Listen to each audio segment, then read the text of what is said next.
Hi guys, Mr. Sutton again, Lake City High School Library.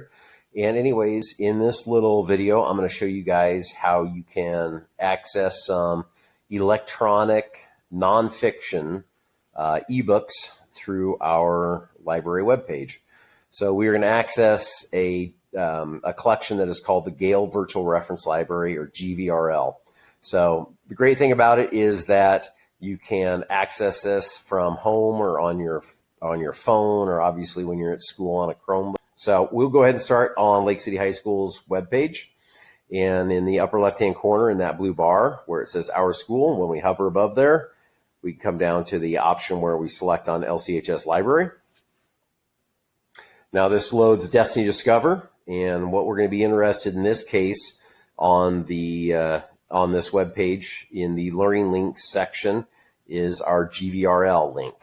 So if we go ahead and click on the link to GVRL, one of the things that I want to bring to your attention here at the start is probably the first thing that you should do when you get to the GVRL website is in the upper right-hand corner is to sign in with your Google account. So I'm already signed in, so you can see signed in as Paul right there. But what this will do is when you find a source that you want to use perhaps in a paper or research project of some sort, so long as you're signed in with your Google account, what it will do is it allows you to save the chapters that you are interested in to your Google Drive account. And then also when you start sending citations to EasyBib, it'll know which EasyBib account to go to. So anyways, make sure that you're signed in, as I said. And let's go ahead and just take a quick look at this. On the left-hand column, you can see that all of the items that we have are arranged according to different topics. So I'm just going to, for instance, look at this one, history here. We can see that we have 135 books in here.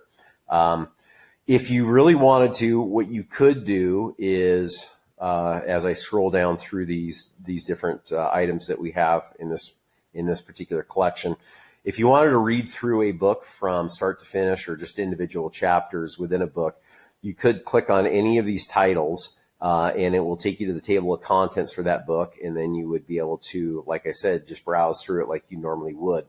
Unfortunately, that's not particularly efficient if you are looking for a particular topic, though. So the best way to actually go about this is, let's go ahead and go back to our regular start window here, is let's say that I have an assignment in which I am supposed to do research on Greek mythology. And in particular, in this case, let's say I decided that I'm going to choose Zeus. You know, obviously one of the more important features or more important characters in Greek mythology. So in this search bar up here at the top, I can go ahead and start typing in the topic that I'm interested in. Notice that as I type this in, it also gives me some additional options. So if you are, wanting to make your search a little bit more specific, but I'm just going to type in Zeus and then go ahead and click enter and see what results I get back. So in this case, we can see that I have 205 results that have been returned. In this case, these 205 results, that means that there are actually 205 different chapters that are available, or even maybe just sections or entries within a book. But if I wanted to, I could go ahead and start browsing through some of these just by scrolling down. But I'm going to go up here, and the title of this chapter out of the UXL Encyclopedia of World Mythology, and this is the 5th volume out of this book. This title of this chapter is called Zeus, so this is probably one that would be of interest if I have to write a paper on this topic. So to open up the chapter, all I do is click on the link, and what we have is the chapter. Now, it doesn't look as though it's a regular book, but word for word, it is identical to what you would find if you had a paper copy of this book. And so, it is possible, if you wanted to look at this book as it would appear, you could choose the book view, and then you would be able to flip through the pages one at a time if you wanted to. But At least in my case, I don't prefer that. It loads as a PDF, which takes a bit longer for it to for the information to display. So I'm just going to go ahead and leave it in this format, but that option is available to me. Now, I'm going to go ahead and, after looking through this really quickly, I'm going to make the decision that, this is in fact a chapter that would probably end up being pretty useful for writing a paper on Greek mythology. So anytime I come across a chapter or an entry or a section that I find useful, what I want to do so I can access this information easily later is save a copy of that chapter. So obviously, the easiest way for us to do it is to use Google Drive, especially since this is all digitized. So at the top of the chapter, we can see the Google Drive symbol. All I have to do in order to save a copy of this is click on that Drive button, and the document is already there. So I'm going to go ahead and click OK. And keep in mind, the reason why this works is because I have signed in with my Chrome account in the upper right-hand corner of the Gale Virtual Reference Library webpage. Now, let's go ahead and take a look at my Google Drive to examine this document. So I'm going to open up a new tab, go to my Google Drive.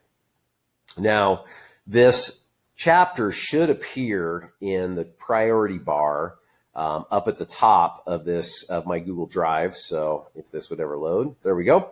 All right, so there we see Zeus, that chapter loaded here.